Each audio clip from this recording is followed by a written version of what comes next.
வணக்கம். இன்னைக்கு நாம ஒரு முக்கியமான விஷயத்த பத்தி பார்க்க போறோம். ஜெனரேட்டர் ஒத்திசைவு. பேர் கேட்கும் போதே கொஞ்சம் டெக்னிக்கலா இருக்குல்ல? ஆனா கவலையே படாதீங்க. இத ரொம்ப ரொம்ப சுலபமா புரிஞ்சிக்க ஒரு சிம்பிளான உதாரணத்தை வச்சு விளக்க போறேன். அதுக்கப்புறம் இது உங்களுக்கு முழுசா புரிஞ்சிரும். ஒரு பெரிய கப்பலுக்கு பவர் கொடுக்கறதுக்கும் மோட்டார் சைக்கிளுக்கும் என்ன சம்மந்தம் இருக்க முடியும்னு நீங்க யோசிக்கலாம் இல்லையா? ஆனா உண்மை என்னன்னா இது ரெண்டுக்கும் நிறைய சம்மந்தம் இருக்கு. இந்த ஒரு சின்ன ஒப்பீடு தான் ரொம்ப சிக்கலான ஒரு எலக்ட்ரிக்கல் ப்ராசஸ புரிஞ்சுக்கிறதுக்கான சாவி.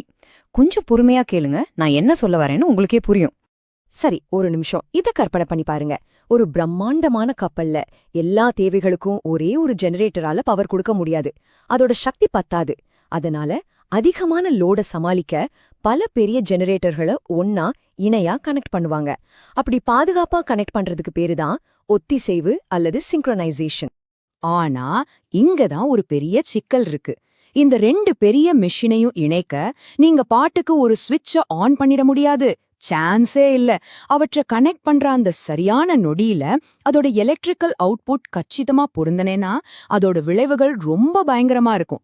அந்த கச்சிதமான பொருத்தத்தை அடையிறது தான் இங்க முக்கியமான சவால். சரி, இப்ப நம்மளோட உதாரணத்துக்கு வருவோம். நீங்க ஒரு மோட்டார் சைக்கிள்ல போயிட்டு இருக்கீங்கன்னு கற்பனை பண்ணிக்கோங்க. உங்க பின்னாடி உட்கார்ந்திருக்கிற பயணி உங்களுக்கு பக்கத்திலேயே ஓடிட்டு இருக்கிற இன்னொரு மோட்டார் சைக்கிளுக்கு மாறணும். இதுதான் டாஸ்க். ரொம்ப சிம்பிள். பாதுகாப்பா ஒரு பைக்ல இருந்து இன்னொரு பைக்குக்கு தாவணும். யாருக்கும் எந்த அடியும் படக்கூடாது. அந்த பயணி பாதுகாப்பா தாவணும்னா என்னெல்லாம் தேவை? கொஞ்சம் யோசிச்சு பார்த்தாலே தெரியும் இல்லையா?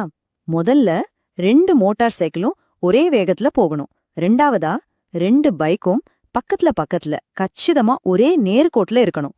மூணாவதா ரோடு மேடு பள்ளம் இல்லாம சமமா இருக்கணும். இது 3ம் கரெக்டா இருந்தா தாவறது சுலபம். இப்போதான் உங்களுக்கு அந்த ஆஹா மொமெண்ட் வரப்போது.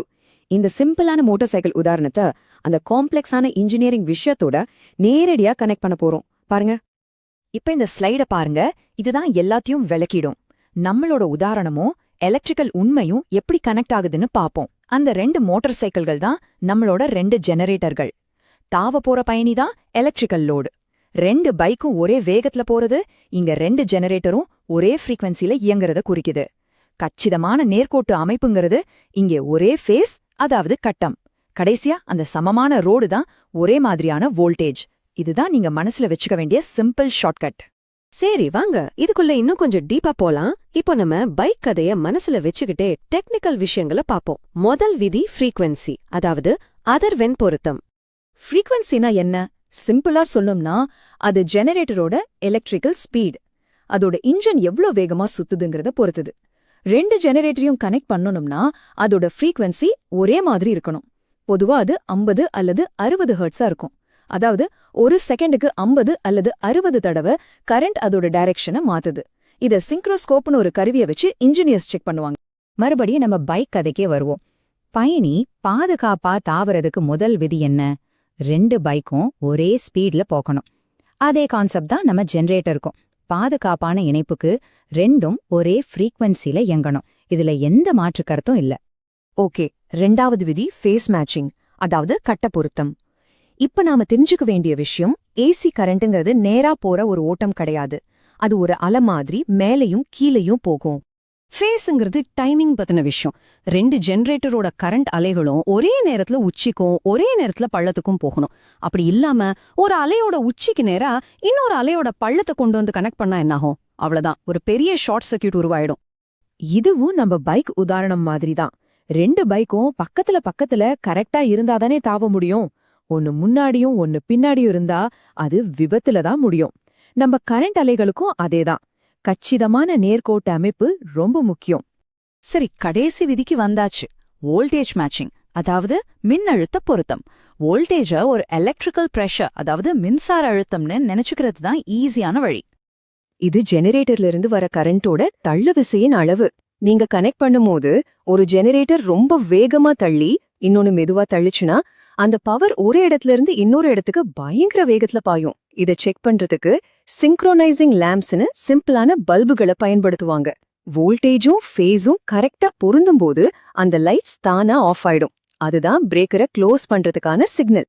இதுதான் நம்ம சொன்ன அந்த சமமான ரோடு இல்லையா? வோல்டேஜ்ல வித்தியாசம் இருந்தா அது ஒரு பெரிய பள்ளத்துல வண்டிய விடுற மாதிரி ஒரு பெரிய அதிர்ச்சியா அது உருவாக்கும். ஆனா ரோடு கச்சிதமா சமமா இருந்தா, அதாவது வோல்டேஜ் சமமா இருந்தா, அந்த பயணி, அதாவது நம்ம எலக்ட்ரிக்கல் லோடு ரொம்ப ஸ்மூதா ஒரு இடத்துல இருந்து இன்னொரு இடத்துக்கு மாறிடும். சரி, இவ்ளோ நேரம் இதெல்லாம் எப்படி சரியா செய்யணும்னு பார்த்தோம். ஒருவேளை தப்பா செஞ்சுட்டா அந்த ஜம்ப் ஃபெயில் ஆச்சுன்னா என்ன ஆகும்? அது ரொம்ப மோசமான விளைவுகளை ஏற்படுத்தும். நல்ல வேளையா பிரதான பிரேக்கர் ட்ரிப் ஆகி கப்பல் முழுக்க கரண்ட் கட் ஆகிடும். ஒரு முழுமையான பிளாக் அவுட். இதுதான் நடக்கக்கூடியதிலேயே பெஸ்ட் கேஸ். ஆனா ரொம்ப மோசமான நிலைமையில உருவாகிற விசை பயங்கரமா இருக்கும். அது ஒரு திடமான ஸ்டீல் ஜெனரேட்டர் ஷாஃப்டையே முறுக்கிடும். இல்லைனா அந்த மிஷின்குள்ள இருக்கிற மெல்லிய கம்பிகள், அதாவது வைண்டிங்ஸ், மொத்தமா எரிஞ்சு போயிடும். இது சும்மா புத்தகத்துல படிக்கிற தியரி இல்ல. இதனால ஏற்படக்கூடிய சேதம் நிஜமானது, ரொம்ப பெரியது. அதனாலதான் இத சரியா செய்யறதுங்கிறது ஒரு நல்ல ஐடியா மட்டும் இல்ல, அது கப்பல்ல இருக்கிறவங்களோட பாதுகாப்புக்கும் கப்பலோட மின்சார அமைப்பை பாதுகாக்கவும் ரொம்ப ரொம்ப அவசியமான ஒண்ணு. சரி, வாங்க எல்லாத்தையும் ஒரு தடவை சுருக்கமா பாத்துடலாம். நாம பேசின எல்லாமே உங்க மனசுல பதியறதுக்கு ஒரு சிம்பிளான மெமரி ஷீட் மாதிரி இத பார்க்கலாம். நாம பார்த்த அத்தனையும் இந்த ஒரு டேபிள்ல அடங்கிடும். அந்த மோட்டார் சைக்கிள் தாவல மட்டும் ஞாபகம் வச்சுக்கோங்க. 2 பைக்கோட ஒரே வேகம் ஜெனரேட்டர்களோட ஒரே ஃப்ரீக்வன்சியை குறிக்குது. அதோட கச்சிதமான நேர்கோட்டு அமைப்பு எலக்ட்ரிக் அலைகளோட ஃபேஸ் பொருத்தத்தை ஞாபகப்படுத்துது. கடைசியா அந்த மேடு பள்ளம் இல்லாத சமமான ரோடு 2 ஜெனரேட்டருக்கும் நடுவுல இருக்க வேண்டிய ஒரே வோல்டேஜ் காட்டுது. இது ஒரு எளிமையான ஆனா ரொம்ப சக்தி வாய்ந்த நினைவூட்டல். பாத்தீங்களா, ஒரு நல்ல உதாரணம். எவ்ளோ பெரிய சிக்கலான விஷயத்தையும் எவ்ளோ சிம்பிளா மாத்திருதுன்னு. சோ அடுத்த தடவை நீங்க ஒரு கஷ்டமான டெக்னிக்கல் பிரச்சனைய ஃபேஸ் பண்ணும்போது உங்களை நீங்களே கேட்டுக்கோங்க, இதுக்கான மோட்டார் சைக்கிள் கதை என்னவா இருக்கும்னு. என்னுடன் இணைந்ததற்கு நன்றி.